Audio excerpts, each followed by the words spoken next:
Welcome. My name is Sheldon Kwiatkowski. Today I'm doing a presentation on creatine and caffeine and the benefits and effects in physical activity. As a little introduction, today we will dive into the world of supplements and the fitness industry. We will discuss the benefits, the effects that caffeine and creatine have, creatine by itself, caffeine by itself, and what they can do together.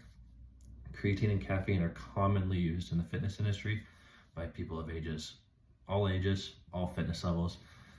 There are benefits that are seen outside of physical activity. People take both these supplements for whatever reason, mostly for the benefits. The basic topics and questions will be covered, such as who takes it, why are they taking these supplements, should you be taking it, what are the long-term benefits, what are the short-term benefits, what are the side effects, where can I find these products, and so on.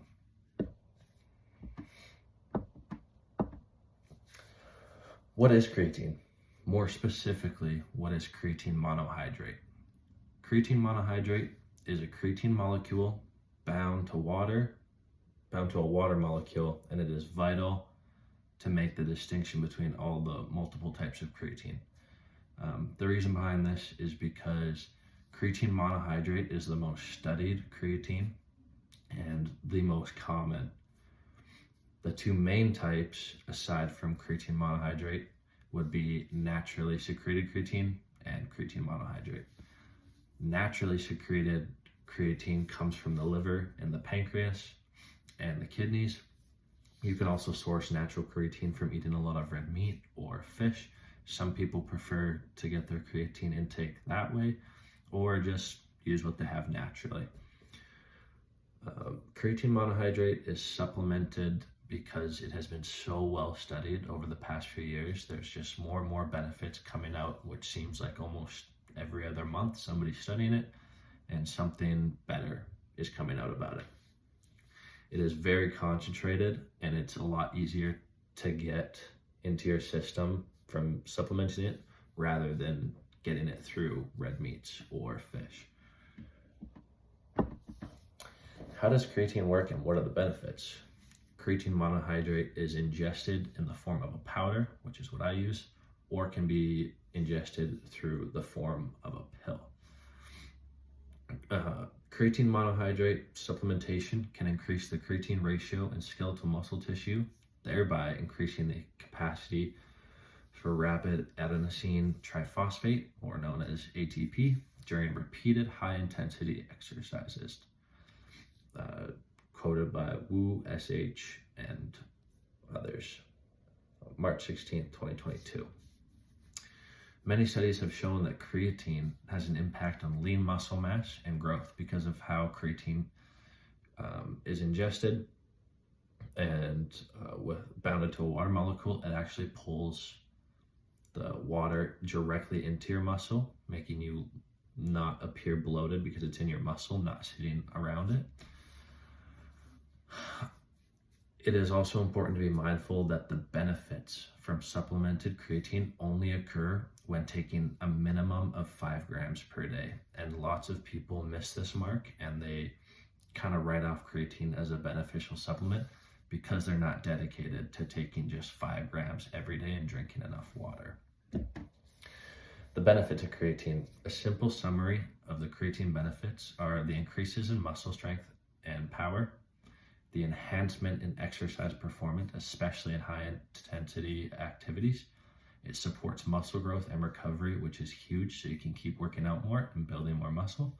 It may improve brain function and reduce fatigue overall. A quote from Cavalcante and other researchers in 2022, it has been well established that creatine supplementation can increase strength performance and improve body composition measurements through a reduction of body fat percentage and an increase in lean body mass. The negative effects of creatine. This is one of the more not talked about side effects, or the not talked about enough side of creatine, because it has so many benefits and less negatives, but they still are there and they are still important to be talked about. Creatine can be harmful to the body even though it is naturally secreted within ourselves. When using creatine, the most important part is hydration. At minimum, when supplementing creatine at 5 grams a day or more, 2 to 3 liters is vital. It is very important that you do not use less water than this. Some days it's okay, but you want to maintain that 2 to 3 liters throughout. Dehydration risk. Creatine pulls water into the muscles and aids in energy production and growth. Muscle cramps and tightness. Inadequate hydration can lead to the muscle cramps and stiffness, especially during exercise. There are digestive issues. If creatine isn't properly dissolved due to the lack of water, can cause bloating, nausea, and stomach discomfort. And lots of this happens when dry scooping, which is when you take the powder form and don't drink any water. Kidney strain in extreme cases, it's usually only a concern with pre-existing kidney conditions. While creatine is not harmful to healthy kidneys, chronic dehydration can stress the kidney. What is caffeine? Caffeine is a commonly used natural stimulant or nootropic that enhances mental and physical performances. That stimulant can also be found in many forms, such as energy drinks. You can find it in pill form. Most people get it from coffee or know it from coffee. Soda, lots of sodas have caffeine. Even these days you can get little pouches that you stick in your gums that are strictly caffeine. No matter how it enters your bloodstream, it is all meant to give you the same effects, but everyone has a different tolerance, and that's very important to note. The benefits of caffeine are up there. That's why most people use it. Boost energy and alertness. They're great on a night shift. I've done lots of those. Lots of caffeine is taken, or a good enough amount. It blocks the adenosine, a neurotransmitter that makes you feel tired. That's why you feel more awake. It increases dopamine and it can increase your mood. Enhances physical performance, especially in endurance, because it can stimulate the release of adrenaline, preparing the body for an intense endurance exercise. You can find there's lots of caffeine in fat burners because it increases fat oxidation, helping the body use fat for more energy, supporting fat loss as well. It improves cognitive function, your alertness, and can enhance memory, reaction time, and mental clarity, which is awesome. How should caffeine be used? Caffeine can be used in a lot of ways. It can also be some people build a tolerance and just use it every day because they need it. It is important to use it to maximize the benefits.